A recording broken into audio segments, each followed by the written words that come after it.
dikatakan bahwasanya wa ila adin akhahum huda. Nabi Hud diutus untuk kaum Ad. Ada satu kaum namanya kaum Ad, Nabi Hud diutus.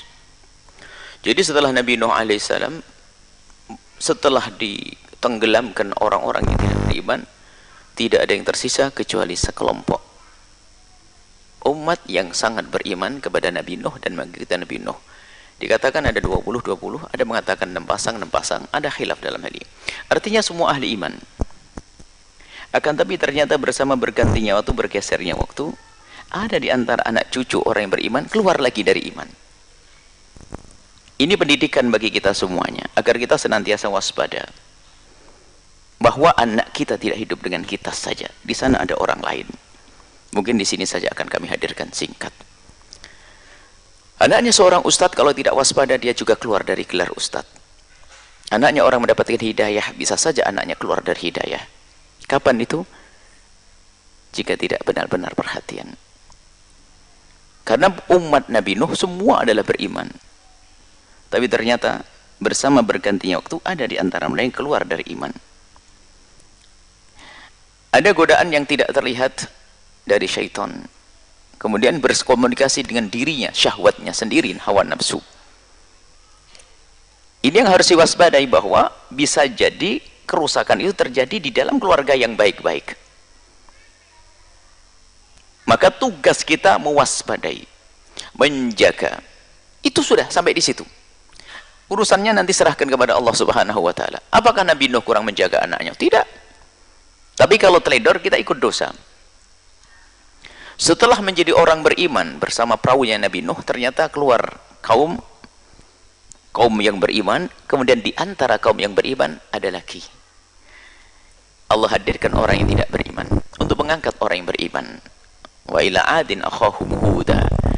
Nabi Hud bersama kaum yang beriman, di sana juga ada kaum yang tidak beriman. Yang beriman yang tidak beriman semua adalah anak cucu daripada kaum Nabi Nuh yang beriman.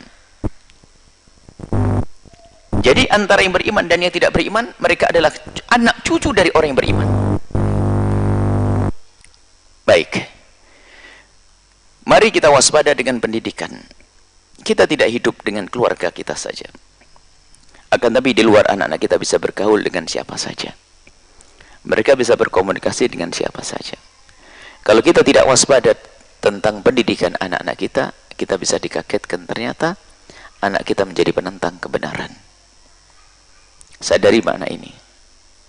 Kalau anak kita harus mencari dunia, sadarkan hati mereka bahwa hendaknya mereka mencari dunia adalah untuk akhirat. Kalau anak kita sibuk mencari ilmu dunia, harus kita fahamkan tujuannya adalah akhirat. Kapan orang tua lupa menghantarkan anaknya kepada akhirat, maka ketahuilah anak akan hilang, dan bersama hilangnya sang anak, mereka akan membawa orang tuanya dalam kesengsaraan. Ayo kita peduli dengan anak-anak kita, keluarga kita. Tidak cukup kita menjaga keluarga kita, suami istri, akan tapi di sana ada anak, dan anak dia juga punya pergaulan di luar, dan alangkah banyaknya orang yang teledor. Bisa saja seorang itu ahli ibadah, kalau ditanya tentang ibadahnya, seorang ibu, seorang bapak nggak ada tandingannya. Puasa selalu puasa, bangun malam melakukan sholat, ibadah yang banyak. Akan tapi dia teledor urusan pendidikan anak-anaknya, urusan pendidikan keluarganya. Dia hanya ngurus ibadah dirinya sendiri. Maka dari itu mari ngambil ibrah pelajaran. Dari kelompok ahli iman pun ternyata bisa saja muncul anak-anak yang tidak beriman. Ada urusannya dengan pendidikan, juga ada urusannya dengan pergaulan. Wa ila adin akhahum huda, kepada kaum Ad diutuslah Nabi Hud dan menyeru, qala ya qaumi ibudullaha ma lakum min ilahin ghairuh. Seruan Nabi Hud sangat jelas bahwa wahai kaum, hendaknya engkau mengkhususkan pengabdianmu kepada Allah. Sembahlah Allah, beribadah kepada Allah yang engkau sungguh tidak punya Tuhan selain Allah. Afala tattaqun?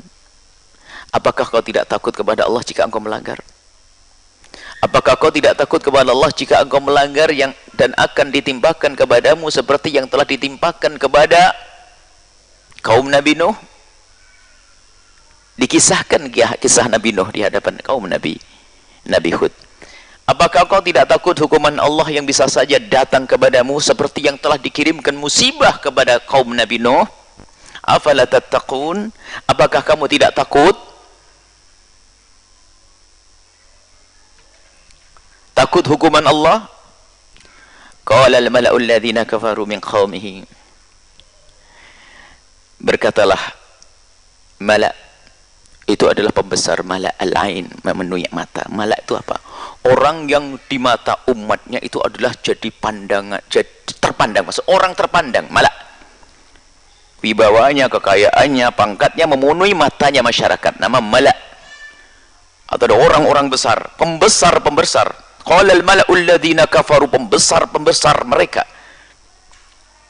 pada berkata min qaumihi, dari kaum Nabi Nuh, kaum Nabi Hud, inna lanaraka fi safahat. Aku perhatikan, aku lihat engkau ini dalam kebodohan, kedunguan, wahai Hud. Wa inna lanadhunnuka minal kadhibin. Aku menduga kau ini adalah orang yang berdusta.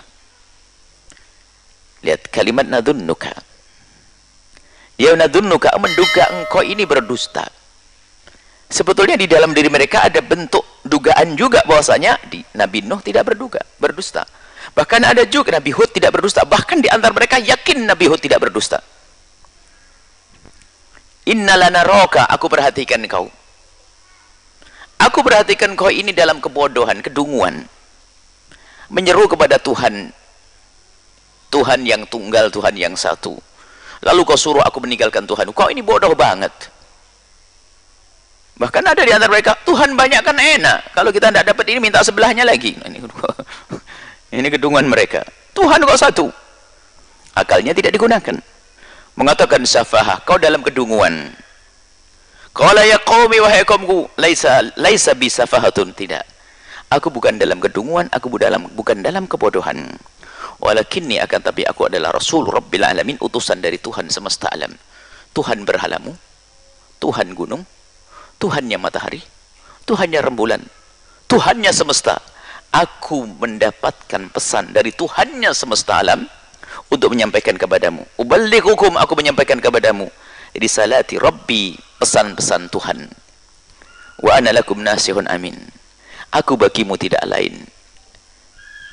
Aku bagimu tidak lain dari sebagai seorang pemberi nasihat yang dengan penuh kejujuran. Aku tidak menambah, tidak mengurangi, dan aku tidak ingin menjerumuskan, dan aku tidak ingin naik pangkat, dan aku tidak ingin kau angkat jadi bupati atau presiden. Aku hanya menyampaikan pesan dari Tuhan. Awa ajibtum, apakah kau terheran? Apakah mengherankan kepadamu, wahai kaumku?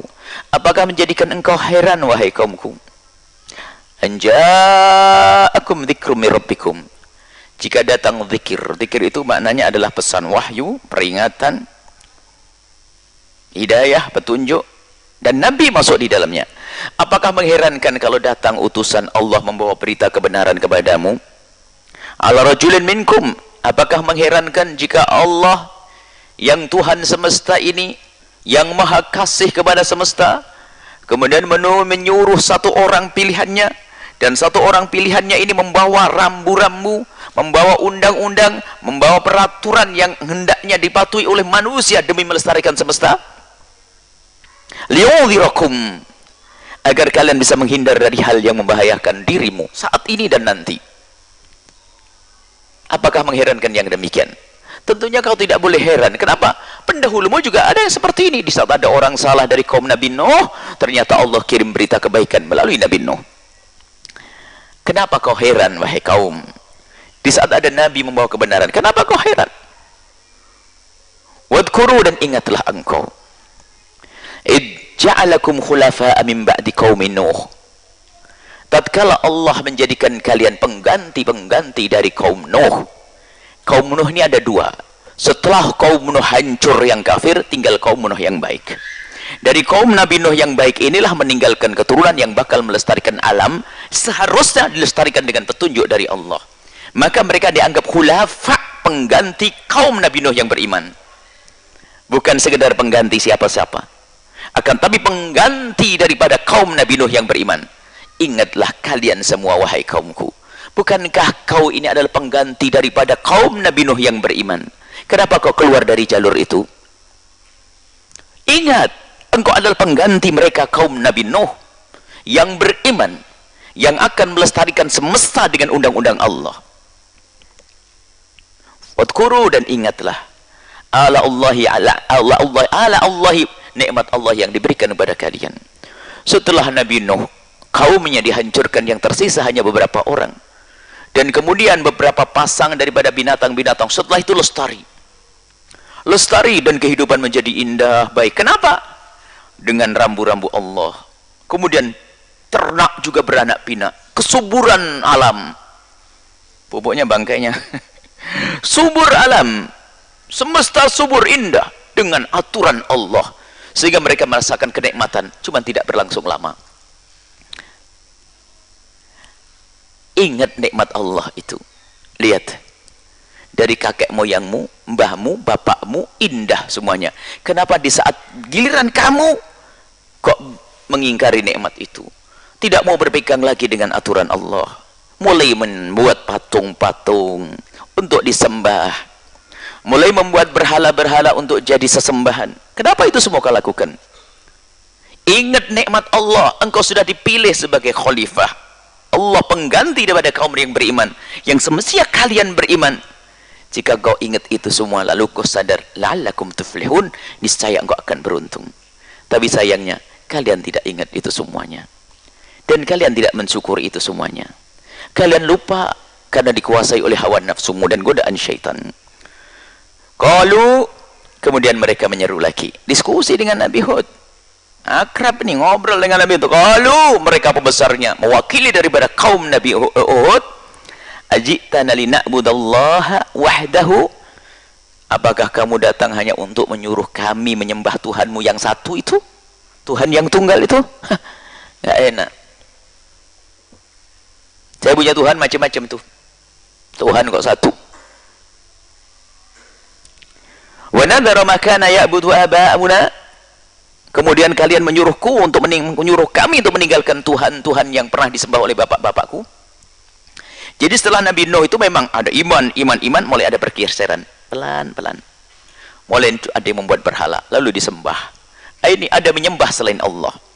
Nah, ini pun punya anak pinak, beranak pinak, dan punya keturunan yang banyak.